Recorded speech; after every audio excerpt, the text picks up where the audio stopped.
अंधेरा हो गया था। घर जाने की जल्दी थी प्रकाश को। प्रकाश ने अपनी कार का दरवाजा खोला था कि तभी एक लड़की झट से बिना कुछ बोले कार में बैठ गई। प्रकाश बोलता ही रह गया, अरे मैडम, ये क्या कर रही हैं? कौन है आप और मेरी कार में क्यों बैठ गई? चलिए उतरिए नीचे, मुझे घर जाने के लिए देर हो रही है। लड़की घबराई सी आवाज में बोली, मेरे पीछे गुंडे पड़े हैं, प्लीज मेरी हेल्प कीजिए। तभी प्रकाश को 4-5 लोगों के आने की आहट सुनाई पड़ती है। प्रकाश ने अपनी गाड़ी का शीशा ऊपर कर दिया और लाइट अंदर की ऑफ कर दी। थोड़ी देर चुपचाप कार में बैठे रहे। ऐसा लग रहा था मानो 4 से 5 लोग किसी को ढूंढ रहे हों। थोड़ी देर इधर उधर देखने के बाद वे लोग वहां से चले गए। पार्किंग एरिया में सन्नाटा था। प्रकाश ने कार को स्टार्ट किया और पार्किंग एरिया से बाहर निकलकर मेन रोड पर आ गया। प्रकाश ने उस लड़की से पूछा, आपका नाम क्या है, कौन है आप और कहाँ जाना है आपको? वे लड़के कौन थे जो आपके पीछे पड़े थे? उस लड़की ने किसी भी सवाल का जवाब नहीं दिया। उसकी आंखों से केवल आंसू टपक रहे थे। वो केवल रोए जा रही थी। प्रकाश ने कहा, यदि आप कुछ नहीं बताएंगी तो मैं आपकी मदद कैसे कर पाऊंगा? वो लड़की धीरे से बोली, मेरा नाम है रिया और वह अमित और उसके दोस्त थे। अमित मेरे कॉलेज में मेरे साथ पढ़ता है। मैं और अमित शादी करना चाहते थे, इसलिए मैं घर से गहने और पैसे लेकर भाग के आई हूँ। रिया ने इतना ही कहा था कि इतना ही सुनते ही प्रकाश ने एक झटके से कार को रोक दिया।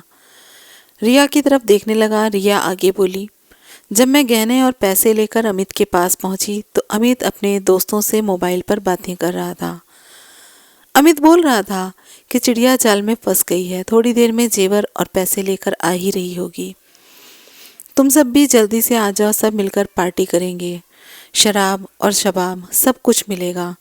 इतना बोलकर रिया चुप हो गई। प्रकाश ने पूछा, कब भागी थी तुम घर से? रिया कहती है, सुबह 11 बजे कॉलेज के लिए बोलकर निकली थी। प्रकाश कहता है, तब तो बहुत देर हो गई है, तुम्हारे घर वाले भी परेशान ही होंगे। चलो मैं तुम्हें घर तक छोड़ देता हूँ। रिया रोने लगती है और बोलती है, मैं घर नहीं जाऊंगी। मैं घर गई तो मेरे पापा मुझे जान से मार डालेंगे। प्रकाश हंस के बोलता है, आज तक तुमने कितनी बार गलती की होगी और तुम्हारे पापा ने तुम्हें कितनी बार जान से मारा है? रिया आश्चर्य से प्रकाश की ओर देखती ही रह जाती है। प्रकाश बोलता है, बचपन से आज तक कितनी गलतियां की होंगी तुमने, याद करो।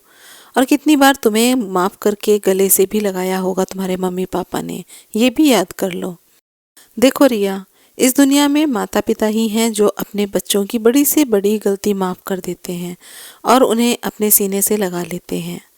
इसलिए तो माँ बाप को भगवान का दूसरा रूप मानते हैं।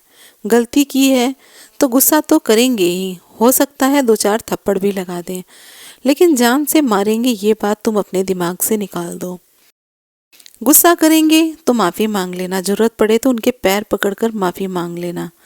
तुम्हारे माँ बाप हैं, तुम्हें ज़रूर माफ़ कर देंगे। ये उनकी दुआओं का ही असर है कि तुम आज उन राक्षसों के चुंगल से सही सलामत बचकर निकल पाई हो, नहीं तो कल के अखबार में सुर्खियां बन गई होती तुम। चलो जल्दी से अब मुझे घर का पता बताओ, मैं तुम्हें घर छोड़ आता हूँ। बहुत देर हो गई है, परेशान हो रहे होंगे तुम्हारे मम्मी पापा।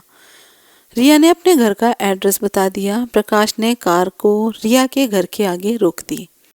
रिया धीरे धीरे चलते दरवाजे तक पहुंची। डरते डरते उसने डोरबेल बजाई। रिया की मम्मी ने दरवाजा खोला। रिया को देखकर गुस्से से बोली, कहाँ गई थी? टाइम देखा है तुमने? सुबह 11 बजे घर से गई थी, रात के 8 बज गए हैं। ये समय होता है घर आने का, और मोबाइल बंद क्यों है?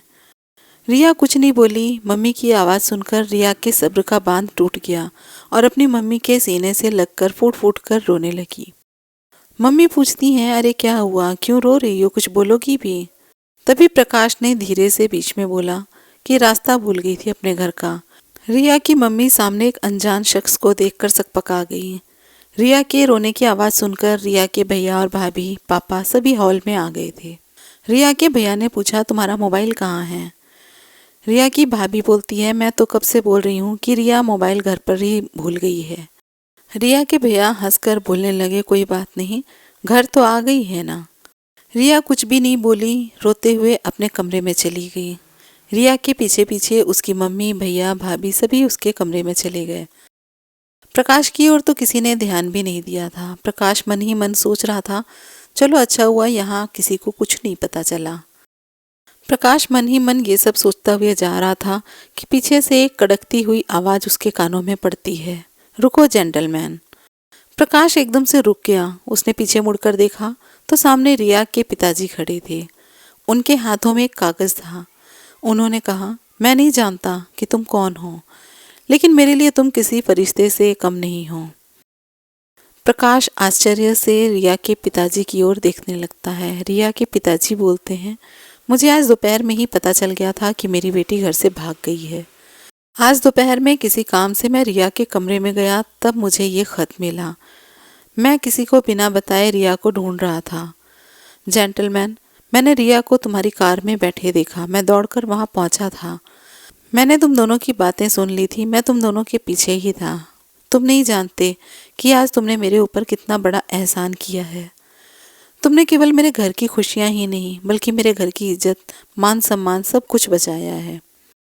इतना बोलते बोलते रिया के पिताजी का गला भर आया। उनके आंखों में आंसू आ गए। वे दोनों हाथ जोड़कर प्रकाश का धन्यवाद कर रहे थे। प्रकाश ने उनके हाथों को अपने दोनों हाथों से पकड़ लिया और बोला, ये आप क्या कह रहे हैं अंकल? रिया मेरी छोटी बहन जैसी है। इतना कहते कहते प्रकाश की आंखों में भी आंसू आ गए। प्रकाश बोला, मैं घर चलता हूँ। मुझे घर जाने के लिए देर हो रही है।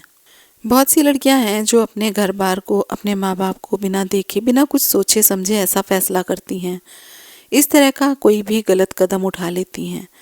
तो ये कहानी उनके लिए ये सीख है कि बिना सोचे समझे ये कदम ना उठाएं। आज की ये कहानी जालंधर से अल्पना सिंह ने भेजी हुई है।